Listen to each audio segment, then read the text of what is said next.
welcome back to Mind Muse Audio, the space where your brain goes for a gentle reset and a smart upgrade.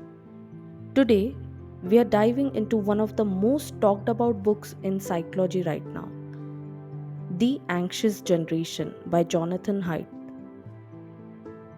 If you ever wondered why anxiety and depression seem to be skyrocketing in teens and young adults, or if you're a parent, educator, or just a concerned human being, stick around because this book, it's not just a warning, it's a wake up call. Section 1: The phone based childhood shift. Let's start with a question. When was the last time you truly felt present? No notifications, no scrolling, just you. Now imagine being a 13-year-old who's never known a life without screens. That's what Jonathan calls the great rewiring of childhood. For thousands of years, kids grew up playing outside, climbing trees, building forts, forming real life bonds. But over the last 10 to 15 years, we've quietly replaced all that with screens, TikTok, Instagram, Snapchat. Instead of play dates, we have DMs. Instead of climbing trees, we scroll feeds. And the cost?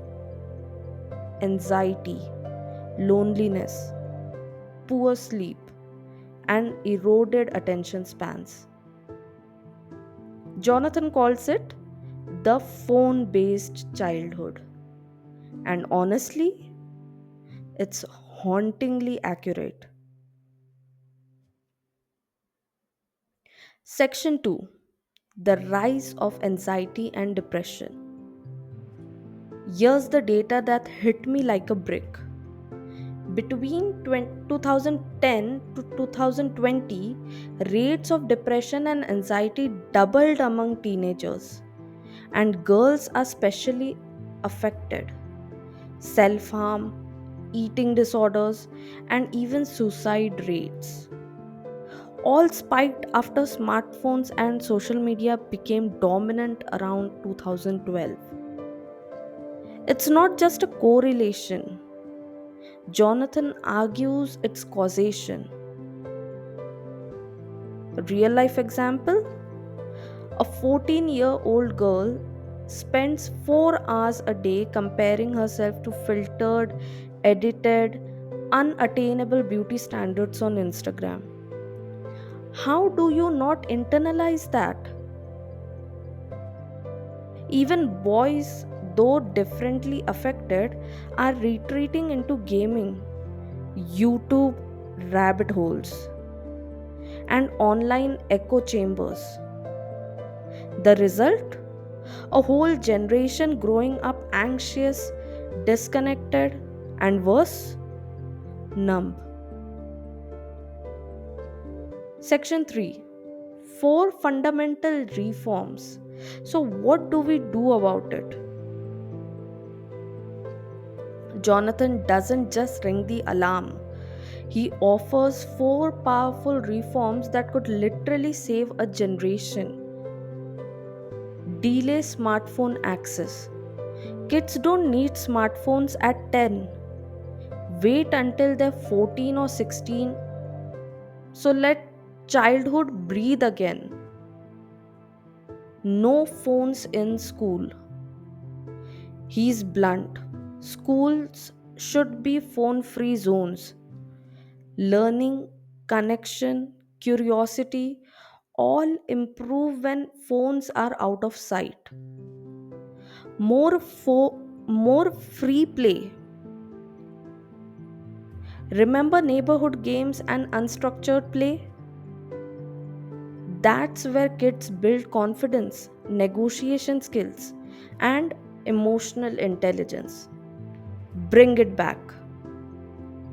Get off social media until at least 16. Yup, that's the big one.